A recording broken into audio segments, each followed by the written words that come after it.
Oke, sudah kelihatan. Selamat sore teman-teman semuanya. Tadi saya sudah coba japri Bella, saya bilang, Bella ikut Zoom lah, kami mau lihat anakmu sekalian, sekaligus kita mau doakan gitu. Ternyata mungkin sibuk ya, jadi nggak bisa join. Sekalian kita dari guru-guru SD bisa doakan nanti anaknya Bella beserta dia gitu, tapi nggak join juga, mungkin lagi sibuk, kita maklum saja. Baiklah teman-teman, hari ini renungan singkat yang akan, apakah kedengaran suara saya? Kedengaran sayangku. Oke, hari ini renungan singkat yang akan saya bawakan judulnya ini, totalitas seorang guru ya, totalitas seorang guru.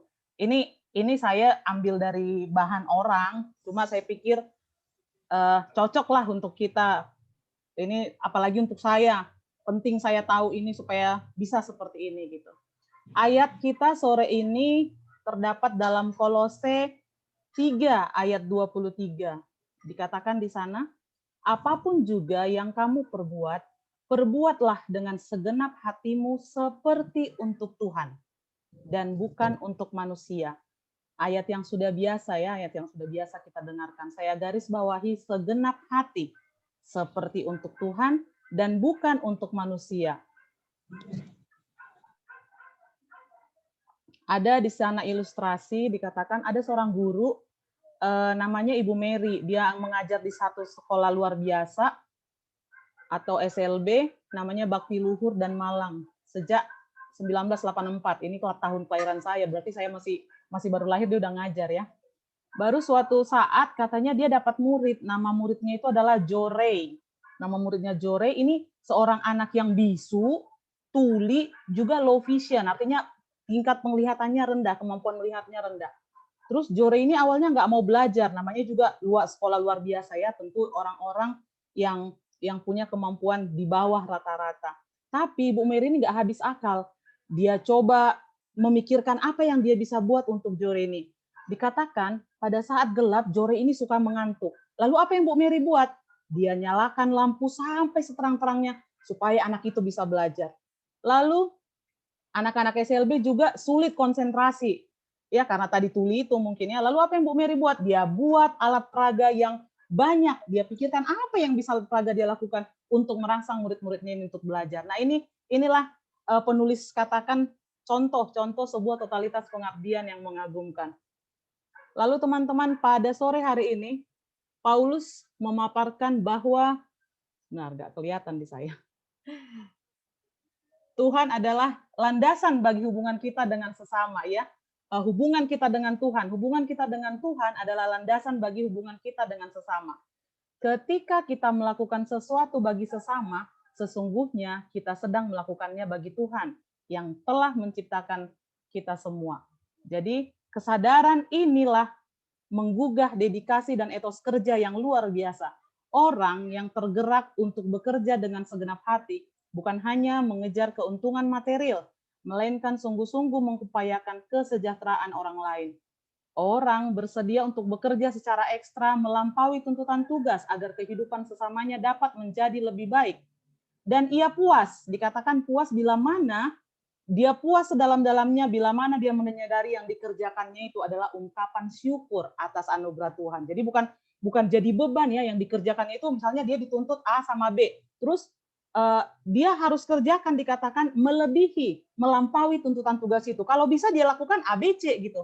Dan dia akan merasa puas sedalam-dalamnya bila mana dia sadari itu semua adalah ungkapan syukur atas anugerah Tuhan. Tentunya kita masih perlu bersyukur dan bersyukur tentunya karena apa? Karena banyak di luar sana orang-orang sudah tidak punya lagi pekerjaan. Mereka mau bersyukur pekerjaannya nggak ada, tapi kita masih bersyukur kita masih punya pekerjaan. Jadi tentunya dengan rasa syukur ini kita bisa melakukan atas dasar hubungan kita dengan Tuhan, melakukan yang terbaik yang bisa kita lakukan.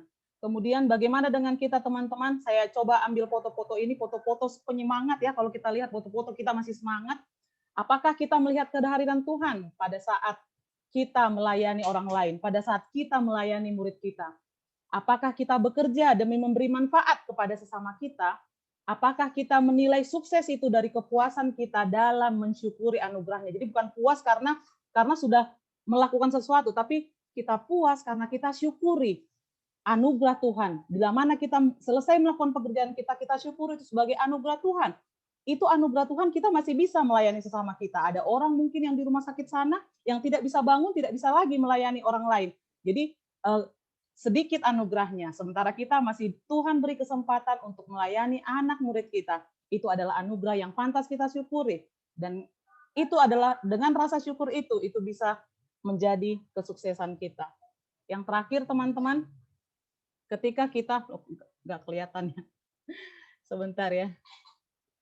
Ketika kita bekerja dengan segenap hati seperti bagi Tuhan. Suaranya putus.